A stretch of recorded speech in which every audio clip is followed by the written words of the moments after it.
could share all the love in my heart. I wish I knew how to get through everything that's going on right now in this country and in this world. I do have some ideas, and I want to share those with you this morning. It's so intense, though, what's happening in our world, in our country. The song that Cynthia just sang was an anthem of the civil rights movement in the 1960s here in this country. The most popular version, of course, was sung by Nina Simone on her 1967 Silk and Soul album. If you haven't heard it, it's a great one to dust off and take out and listen to in these times. So it's Black History Month in the United States, and you know what? There's a lot that we could learn right now about our current conditions from the story of African American history and the experience of African Americans in this continent.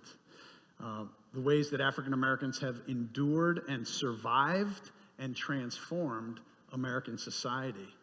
A lot of us, especially those of us who identify as white and progressive, are struggling right now to navigate a government that seems upside down and destructive and oppressive and not in our best interest. Well, African Americans have a lot to teach us about this, living in, surviving in, and changing such conditions.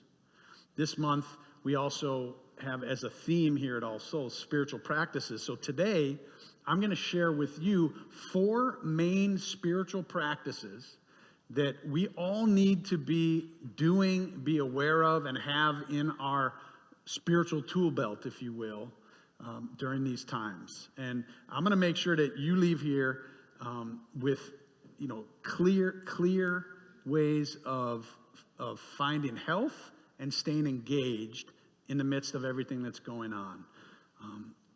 I even put space in your order of service if you're here in the building. You've got space to write little notes about how you are doing or what goals you have to make sure that you have all of these aspects of spiritual practice. And this is humanists, agnostics, atheists, everybody. These are spiritual practices that are for everybody. These are ways of living our lives. So you can write those down. No, it's really tempting in a time like this to just check out, to disengage. It's just so overwhelming to just sort of be like, I'm not going to do it. Maybe I'm going to go do spiritual practices and be calm myself and calm my own heart and not just turn off the news and just forget about everything that's going on around us. But, that's really a pretty anemic spirituality if you're just taking care of yourself and not thinking about anyone else. To paraphrase Dr. Martin Luther King Jr., we don't want to become adjusted to a maladjusted world.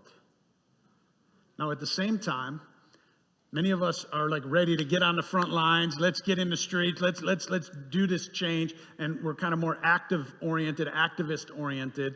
But often doing this without spiritual tools, like we're talking about today, leads to burnout.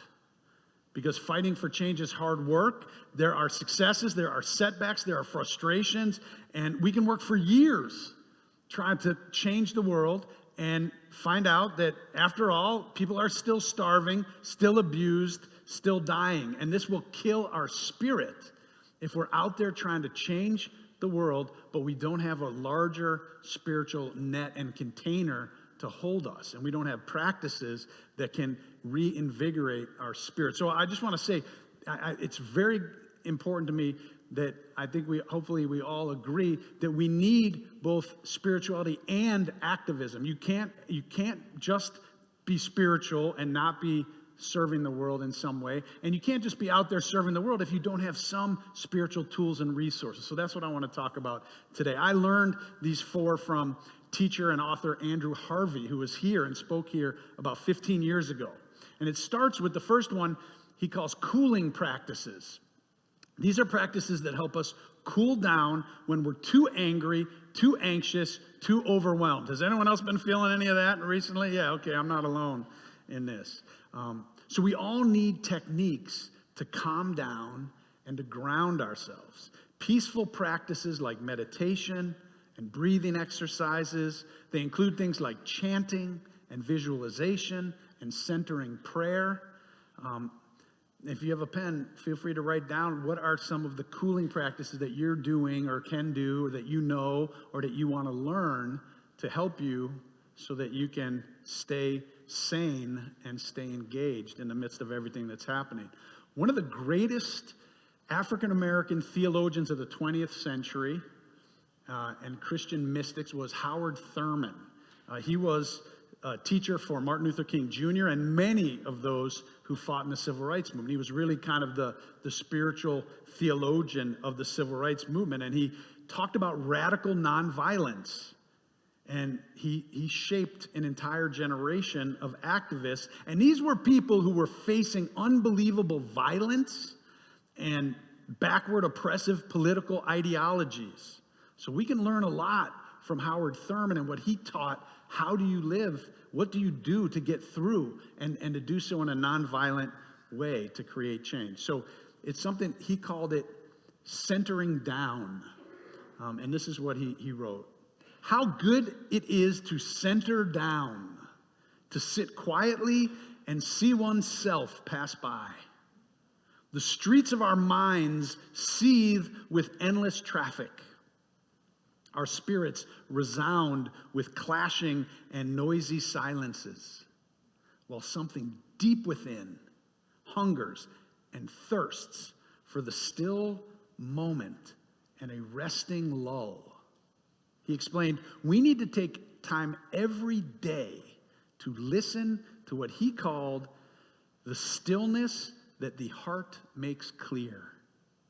We need to find a way to float up through all the jangling echoes of our turbulence, to tap into a sound of another kind, a deeper note which only becomes apparent in silence.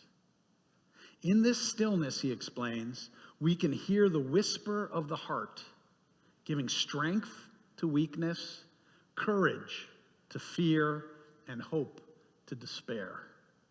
Thurman advises us to take time every single day to give our soul a rest and to let it mend and heal. He called it centering down, and he said it's a time to check the rhythm of your purposes. Centering down, he said, is about making time for renewal and refreshment, and with it comes a heightened perspective, and we need a heightened perspective in times like these. Are you taking time to center down at least once every day? Because it's really important right now. In fact, Dr. King used to say, I pray 1 hour a day, every day, except when when I'm really busy and I got a lot going on and there's a lot of pressure on me, and then I pray 2 hours a day. It's really important right now in the midst of everything to be taking some time every day to sit in silence or find your practice for cooling your anxiety, your overwhelm, your anger. Otherwise, it will eat you up. The second kind of practices are called heating practices. These are for when we become too cool, when we become apathetic, dispirited, even times when we need to be re-inspired and re-motivated, because it's so easy to just get into despair. People say that they're exhausted. I hear that all the time. I'm exhausted. Well, yeah, it's exhausting. And so that's why we need to, when we feel like this, it's pretty hard to be a source of positive change. And that's why when we get too cool, we need practices that help heat us up and bring our spirits alive.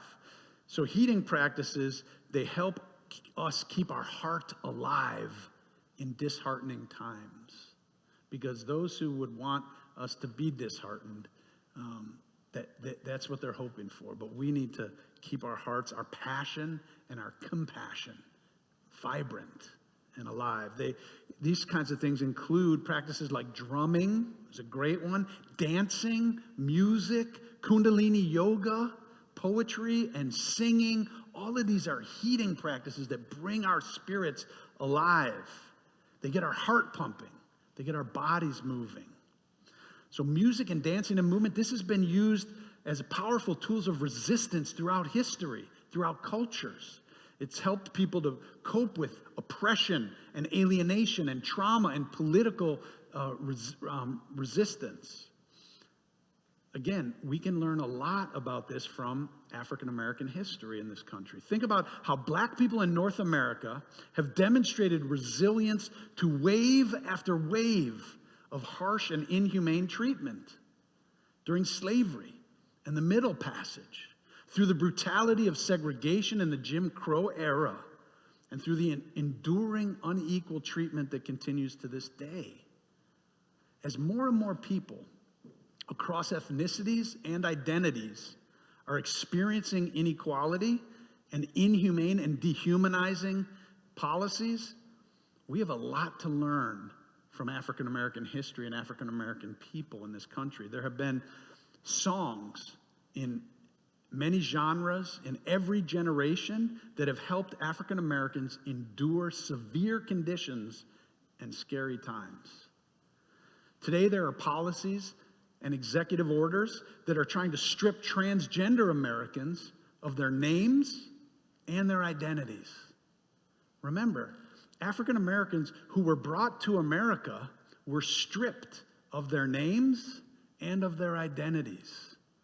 We need to learn from their brilliant ways of maintaining sanity and dignity in the midst of it all. This perseverance from unending struggle and their epic triumphs come in no small part from this equation of allowing music and drums and songs and spirituals and chants and dancing to reinvigorate their spirit in the midst of feeling beaten down. Despite losing so much, Africans in America and the generations of African Americans have had an indelible spirit of creative resistance against all odds. Some of the greatest music we know comes from folks who were in very dire and difficult situations. This is a time to come alive, not a time to shrink down and become small. Using dance and music has been used to express anger and grief and to experience joy in the midst of enormous hardships. So these are what are called heating practices.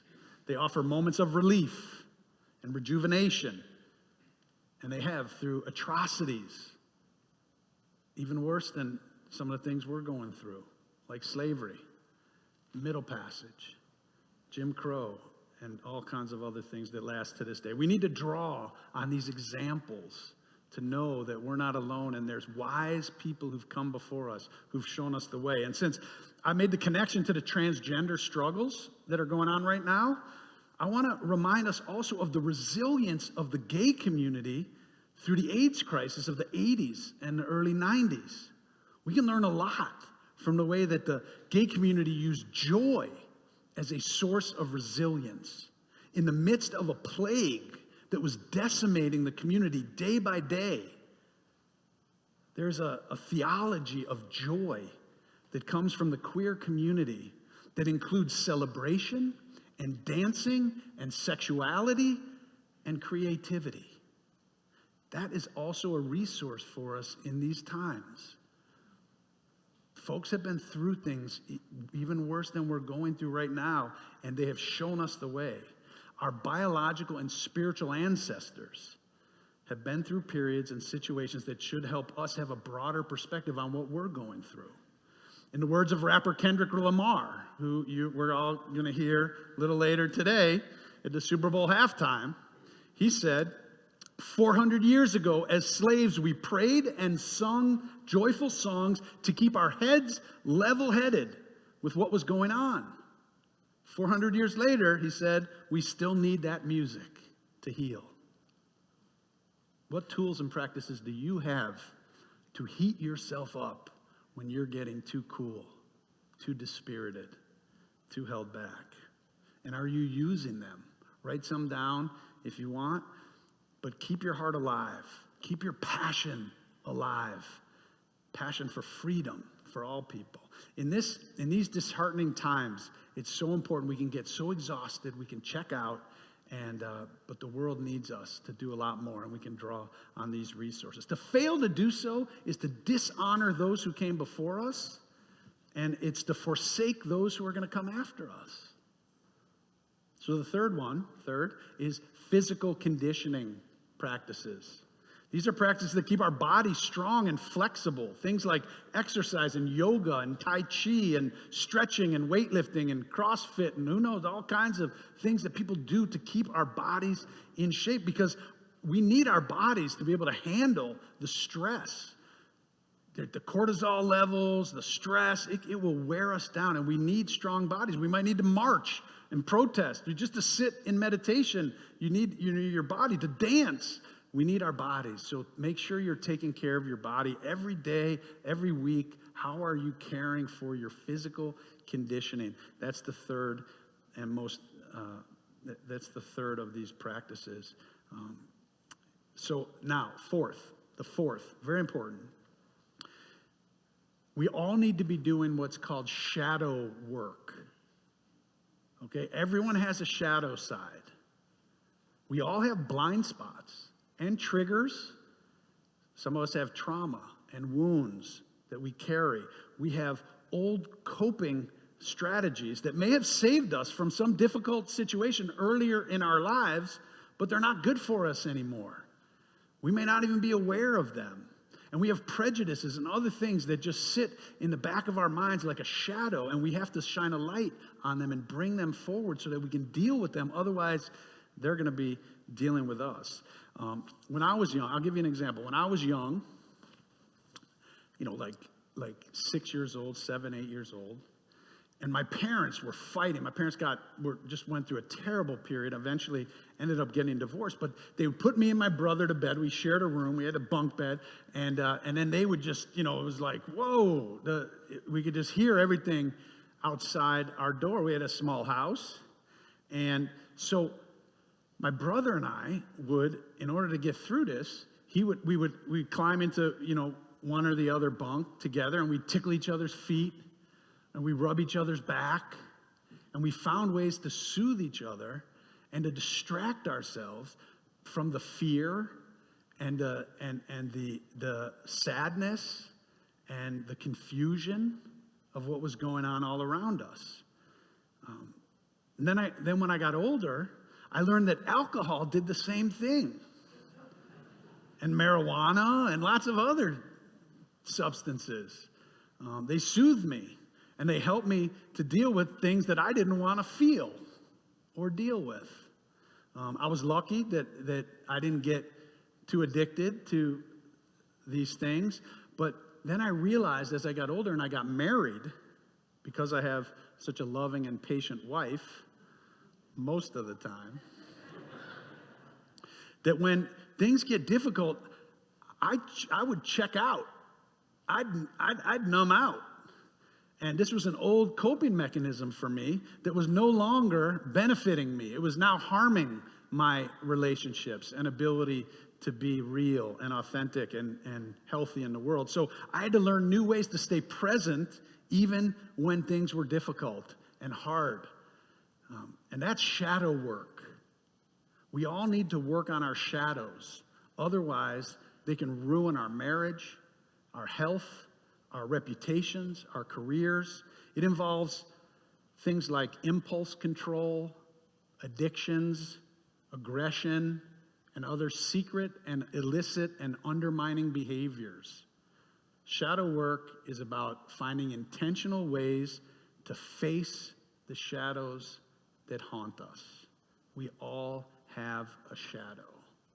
So most of us have some secret behaviors or old wounds and traumas and old coping techniques from childhood, perhaps, that don't serve us anymore.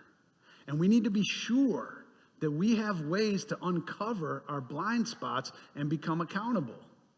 So shadow work, it often requires the assistance of someone else, like a spiritual director or a therapist or an accountability group like a 12-step program, or certain men's and women's groups that will support each other and help each other to name what's going on.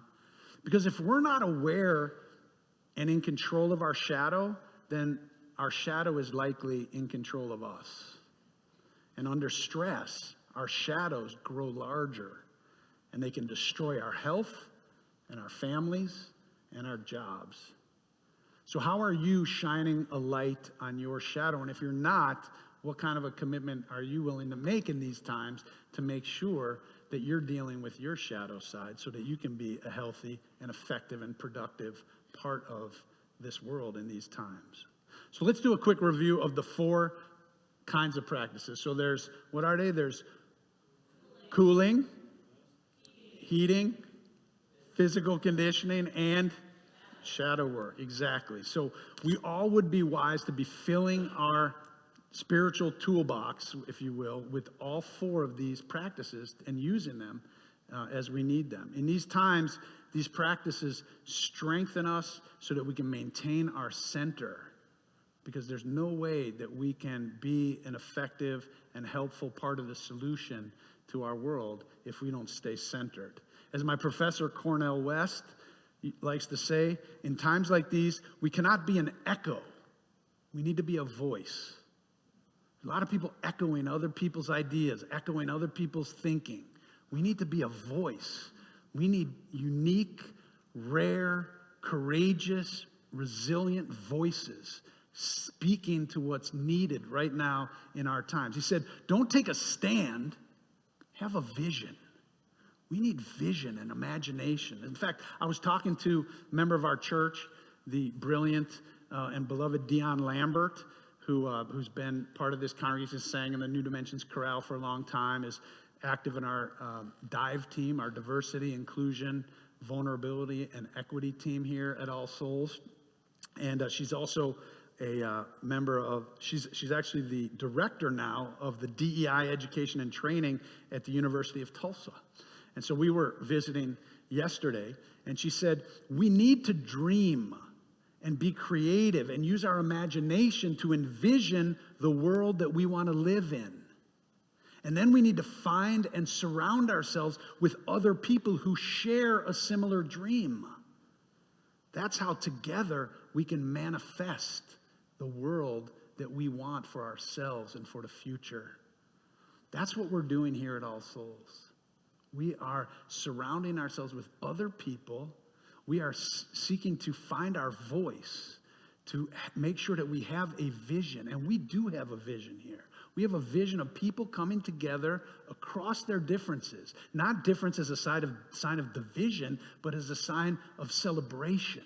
And coming together across our differences of belief and faith and ethnicity and background and generations and even political persuasions, to find ways to unite and recognize that we can love alike even if we're different.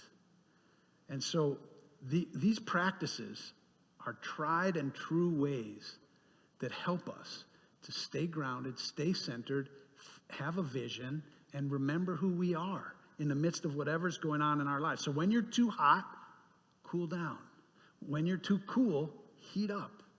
Stay physically as strong as you can and flexible, and pay attention to your shadow.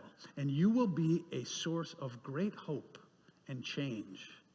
Our community and our country need you right now to be strong, to be healthy, to be at your best. And we're going to help each other to be our best in the midst of everything that's happening. And when you're not your best, come here, and we'll help lift you up. I want to welcome all 43 new members who've joined our congregation over the last 3 months. We are surrounding ourselves with people who share a similar dream so that we can together manifest a world that we can believe in and live in and pass on to the future generations. It's incredible what we're doing here, and I'm so grateful that folks are coming in these kinds of numbers, because I think it speaks to the fact that we know that we need to now, in the midst of difficulty, bring out the best of who we are and not allow ourselves to shrink. I know we can manifest such a world for ourselves, for future generations, and I just want to say, I love you. We can do this. Thank you.